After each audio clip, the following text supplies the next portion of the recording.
The Fibber McGee and Molly Show.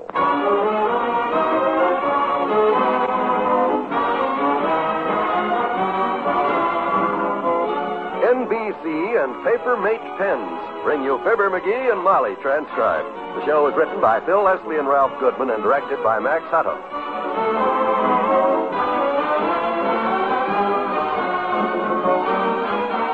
We'll join Fibber and Molly in just a moment. Within the next 5 years, millions of additional children will crowd the elementary schools. Unless communities begin today to prepare for this increased enrollment, our children and our nation will suffer. The kind of education your child receives must be a matter of vital concern to you. It will affect his whole life. It will determine his eligibility for college, his training for a job, his usefulness as a citizen, and his very happiness. If America is to provide enough teachers and enough classrooms so that our children can receive a decent education, each of us must take immediate steps to improve some of our local school systems. Hundreds of thousands of additional teachers must be enrolled. This means making the teaching profession attractive to young people, attractive both financially and prestige-wise. If you're interested in meeting this challenge to our children's future, join and work with local civic groups and school boards actively seeking to improve educational conditions. Better schools make better communities. Good citizens everywhere are helping.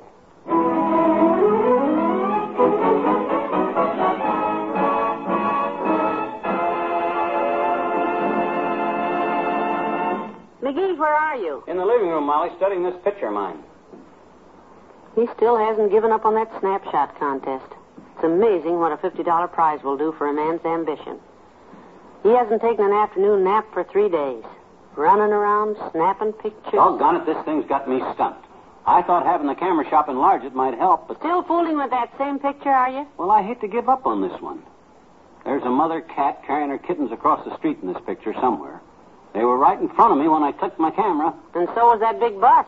You saw it on the negative, McGee. The bus is blocking the view. I can see that cat's tail right there sticking out behind the rear bumper. See it? Sure, I see it. But doggone it, this would be such a wonderful, unusual picture if I could just figure some way to get that bus out of there. Well, why don't we just sit down in front of the picture and wait till the traffic light turns green? Then the bus will move on and we can see the cat carry her kittens. This is no joke, Molly. You know very well that light won't turn green. The picture wasn't took in color. It's black and white. True. After all, I'm just trying to win that $50 to give it to your ladies' club Christmas fund, you know. I'm not making a dime out of this personal, you know. Nobody is. Really, though, dearie, I appreciate the trouble you're going to trying to win this money for us, but why don't you just forget the cat and kittens? Start over. You'll find another unusual picture. Oh, I'll never get another chance like this.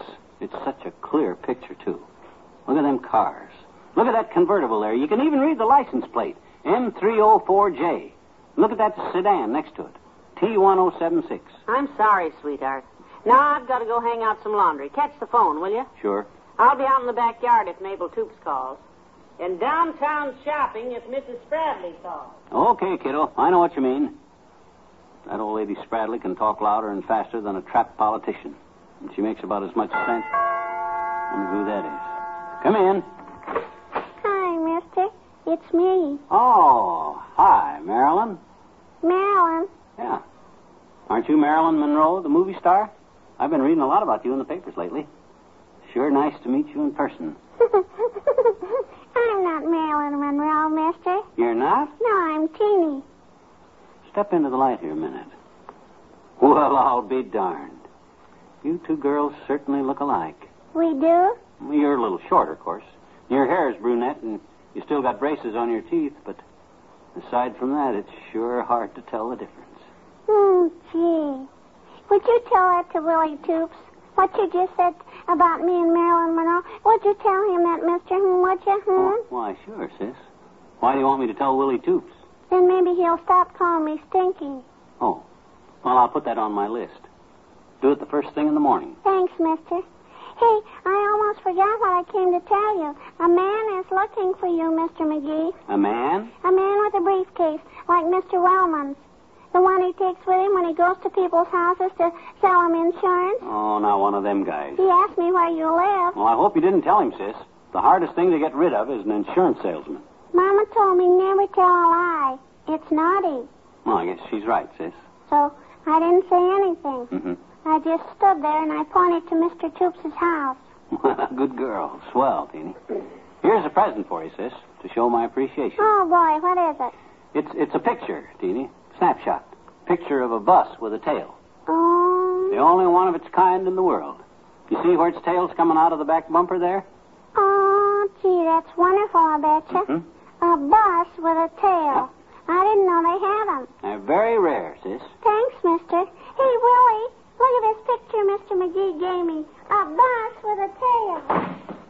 Hey, Molly, keep out of sight. I'm going to pull down the blinds. Don't answer the bell. There's an insurance salesman loose in this neighborhood. Boy, it's a good thing Teeny warned me. Once one of them guys gets a foot in the door,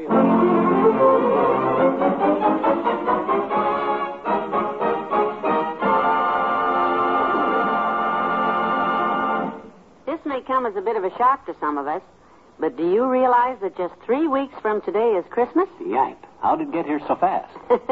That's how a lot of us are going to feel from here on in. But you know, there's a wonderful answer to a lot of our Christmas shopping problems. That's the beautiful, practical Papermate pen. Yes, Papermate is a pen that's approved by bankers and by school principals everywhere. The pen that can't leak. Papermate ink dries instantly, which means that your Papermate writing can't smear or transfer. And it means no more ink stains on your hands or clothes, which is a mighty important item, too. You can buy the Papermate anywhere right now, without a lot of bothersome shopping and waiting. You get a free gift box with every pen, and it still costs only $1.69. So just take a look at the Papermate pen in any one or all of its 7 beautiful color combinations and start checking the names off your Christmas list. It makes a handsome gift, a useful gift, and a much appreciated gift. So give the gift you know is right. Give Papermate pen.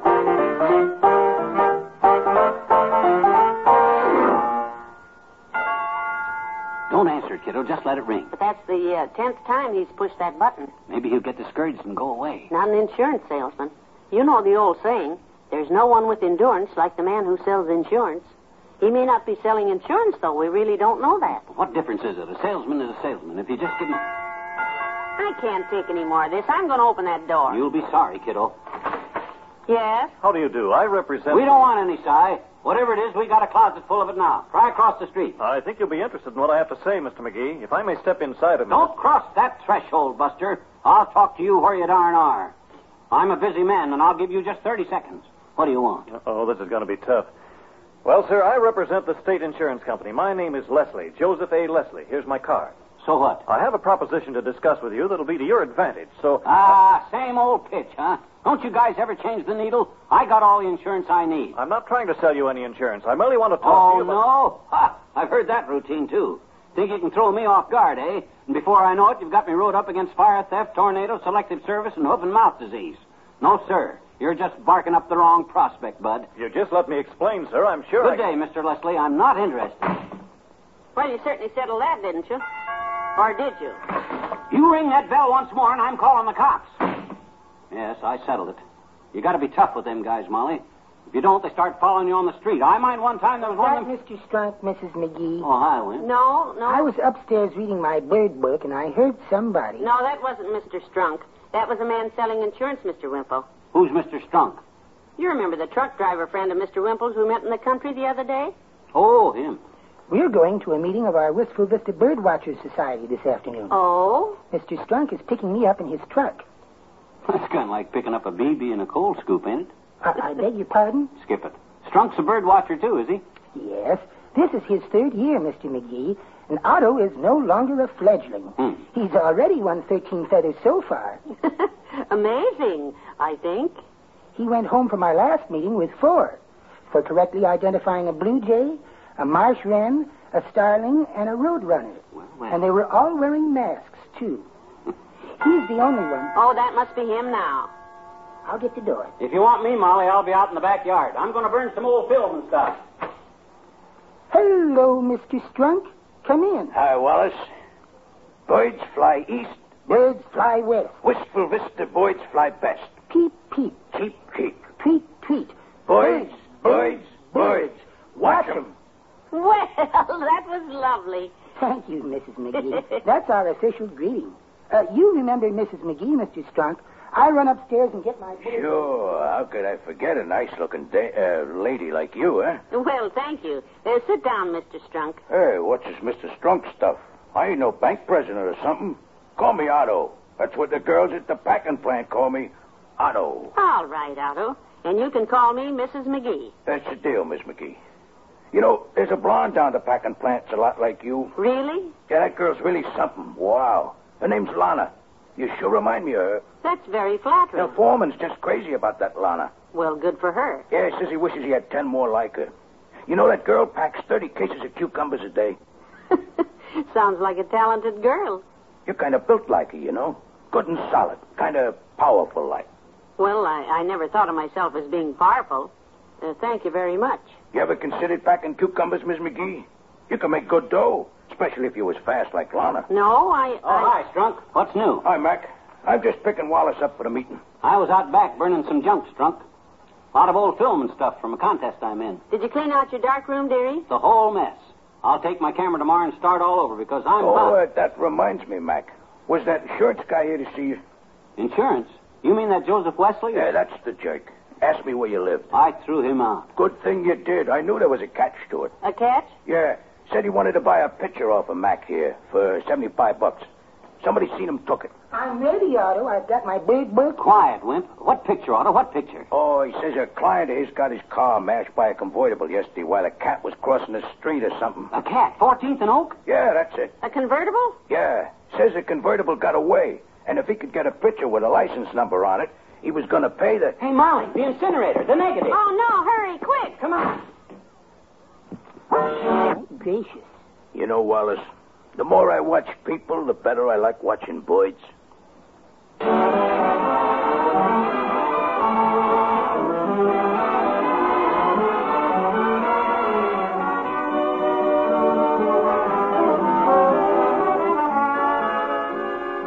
Fibber and Molly will be right back. Another weekend is here. Time for most of us to rest up from a week of hard work. And for wonderful relaxation, there's nothing better than sitting back in your favorite easy chair with a good book or a new magazine as you listen to the great entertainment on the NBC radio network. We here at NBC find that more and more people are catching up on their reading while listening to the radio. Over the weekend, you'll find a host of wonderful programs for your listening pleasure. Be sure to tune to NBC for such great shows as the NBC Symphony Orchestra, The Marriage with Hume Cronin and Jessica Tandy, the NBC Star Playhouse, Stroke of Fate, Last Man Out, and The Six Shooter, starring Jimmy Stewart. You'll find that the spot on your radio dial where the familiar 3 NBC chimes ring out is the place where you'll hear the best in pleasure-filled radio listening. So always tune to those familiar chimes. They're your invitation to join us and be fully entertained by top comedy, drama, mystery, and adventure on the NBC Radio Network.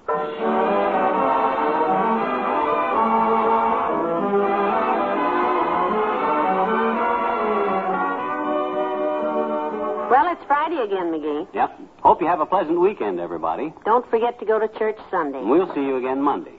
What are you going to do for the weekend, McGee? Sift ashes. If I can just find enough of that film to show that convertible's license number, I'll get it in. Good night. Good night, all.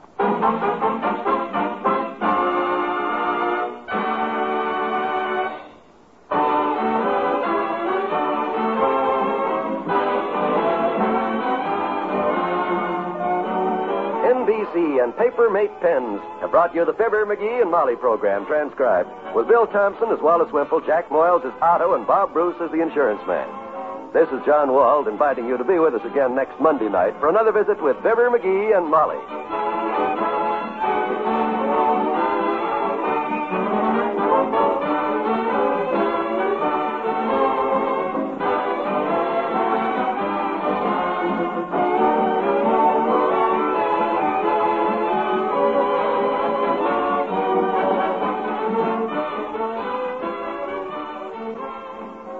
2 hours of fine music, yours every Monday on the NBC Radio Network.